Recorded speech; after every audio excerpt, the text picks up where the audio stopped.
Today we're going to talk about a bunch of methods that I use to stop procrastinating. Number 1, eat the frog. Mark Twain said, if it's your job to eat a frog, it's best to do it first thing in the morning. And if it's your job to eat 2 frogs, it's best to eat the biggest one first. Knowing that you have to eat a frog is unpleasant to think about. But if it's something that you have to do every single day, the day starts, the sun rises, and you're presented with a frog that you have to eat every single morning, then why put it off?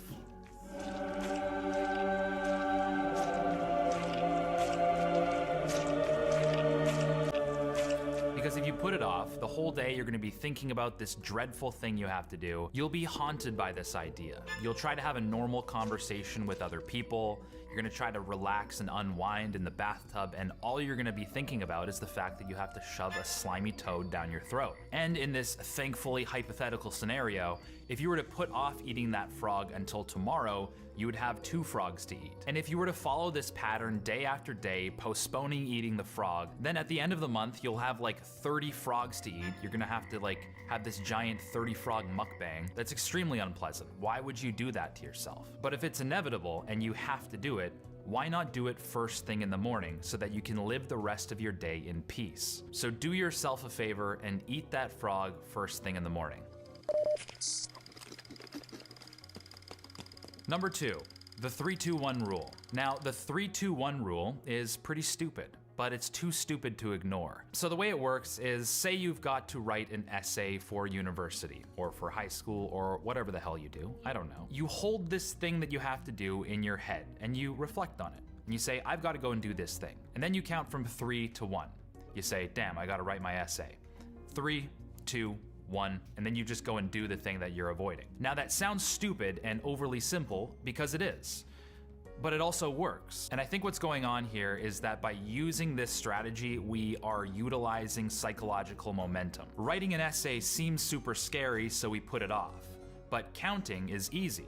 Anyone can count. So we're way less likely to procrastinate counting, but once we start counting, we develop momentum towards doing the thing that we're avoiding.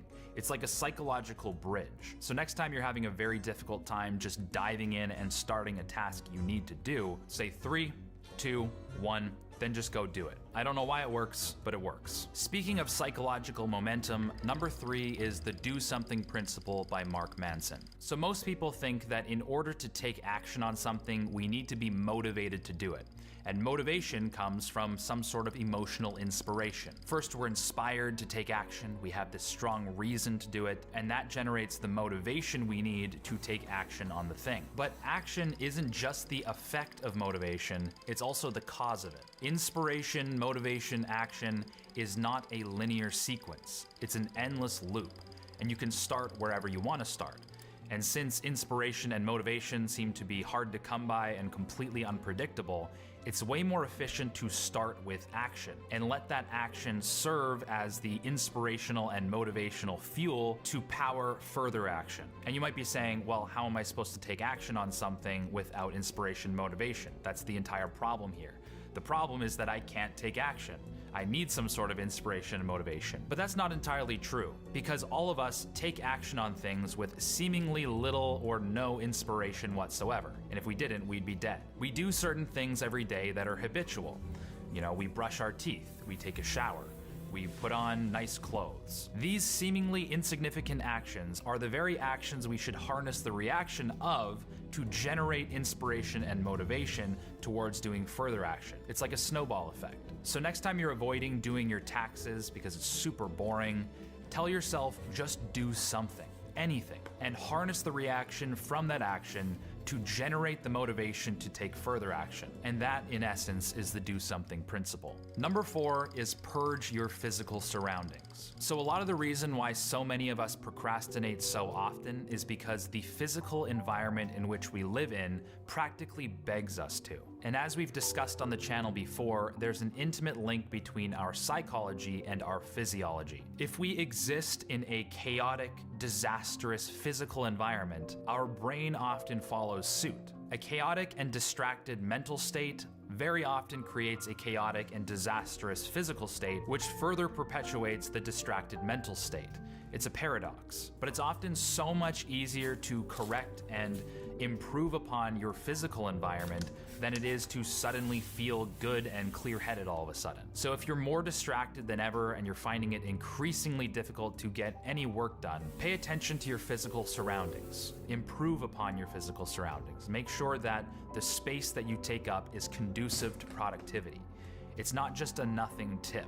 It's a powerful psychological phenomenon that we need to take advantage of if we want to stay focused. Number 5, purge your digital surroundings. Probably even more important in today's day and age is making sure that your digital surroundings and your digital environment that you're a part of aren't begging you to procrastinate every 5 seconds. And this can often be more subtle and insidious than it might look or seem on the surface. When you get a random email from Old Navy that they're having a 40% off sale even though you haven't shopped there in 6 years, or when you get a little Facebook Messenger blip on your phone from some group chat that you're a part of saying, hey, who wants to hop on Apex right now? Did you see the new Halo Infinite trailer? You know, these things might seem like nothing. You know, a little bit of a 1-second distraction and you can check it really quick and then you can get back to work. But the problem with that is that quite often the most important work that we have to do in our lives requires deep, unbreaking focus for several hours. And it is almost impossible to reach that deep work state when we're constantly being pulled out of it. Our attention is constantly being grabbed by notifications, from phone calls, from text message sounds. And if you have kind of an ADHD-esque brain like mine,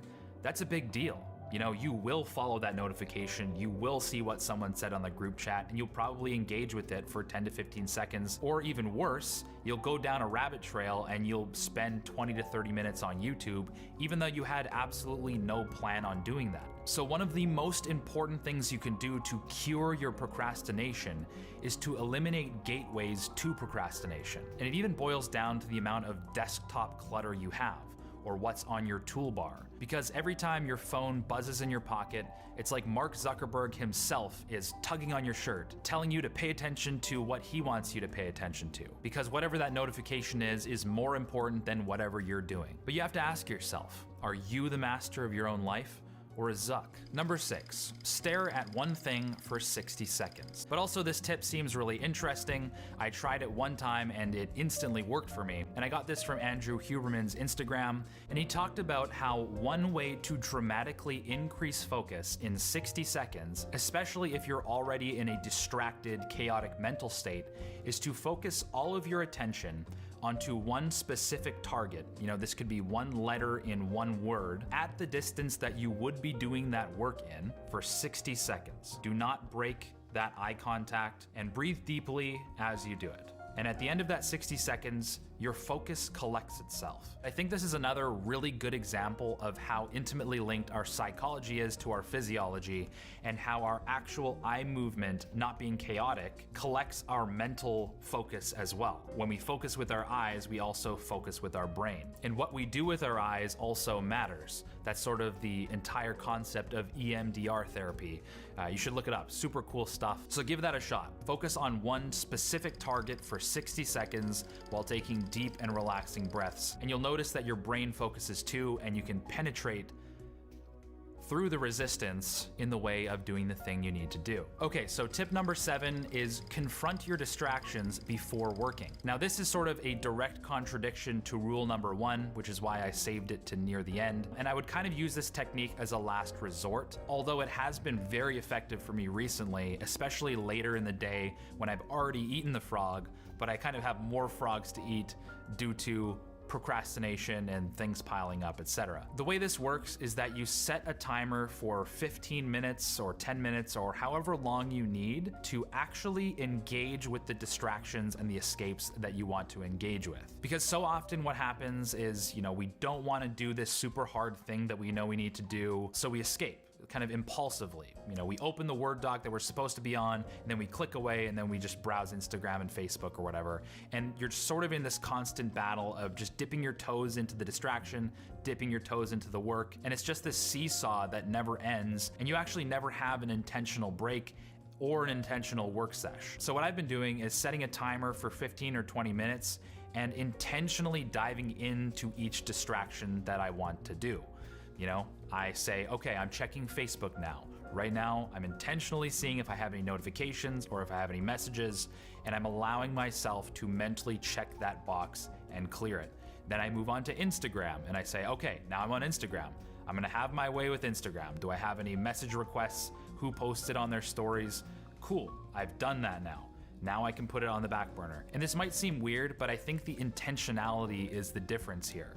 When you intentionally check the mental box that you've done everything that you need to do on each of these websites, Sony Alpha Rumors, YouTube, whatever, then you can gain some mental clarity to say, okay, I actually have no excuse not to do this thing now. I have no excuse not to file my taxes, and I would feel very good about doing so. So try giving your primal brain what it wants. Let it feast itself for a dedicated amount of time so that your higher judgment can also get what it wants. It's like a negotiation with yourself. So that's pretty much it. If you've been struggling with procrastination, I can pretty much guarantee you that if you follow these tips, at least one of these is probably gonna work for you. And if none of them do, I honestly don't really know what to do for you. That's pretty much everything I could come up with. So, yeah, let me know.